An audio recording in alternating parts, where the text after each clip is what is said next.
All right, guys. So last year we had Ross Edgley come down to Lithuania and we treated both of his shoulders and we also did a vagus nerve injection. We used the Muse stem cells and he's going to share a little bit about how his journey's been over the last year. It was so strange. So I just broke the record for the world's longest non-stop river swim. So it was 510 kilometers, about 60 hours down the Yukon River, just dodging bears and wolves. No big deal. No, Yeah. I didn't realize how bad they were. I might have a certificate for the worst shoulders team Yeah. health. Well, Tokdam, our radiologist, was just saying before you came back in. Yeah. She's like, this was the most degenerated shoulder. And I quote, the most degenerated shoulder I've ever seen.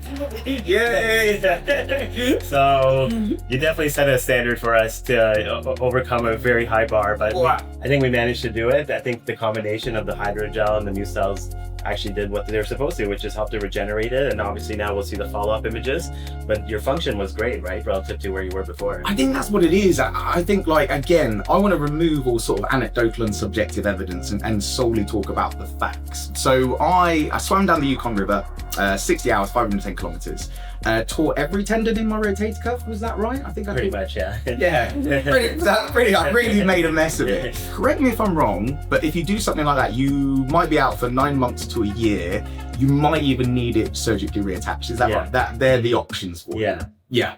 So I saw you November, December, had treatment, hydrogel to make sure that the Muse stem cells were actually attaching properly. I was then out for a month, which was really, really hard. I had to practice that relaxation and recovery. It's really hard to do.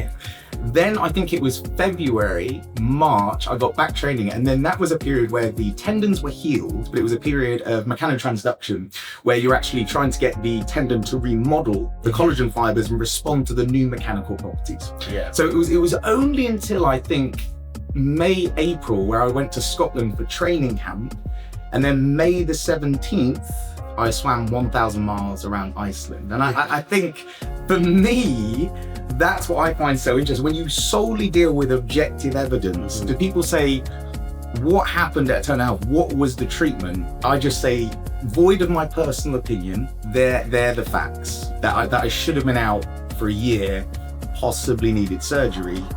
I was in fact back 4 or 5 months later and on around Iceland. So yeah, like I said, completely removing the fact that I love catching up with you guys.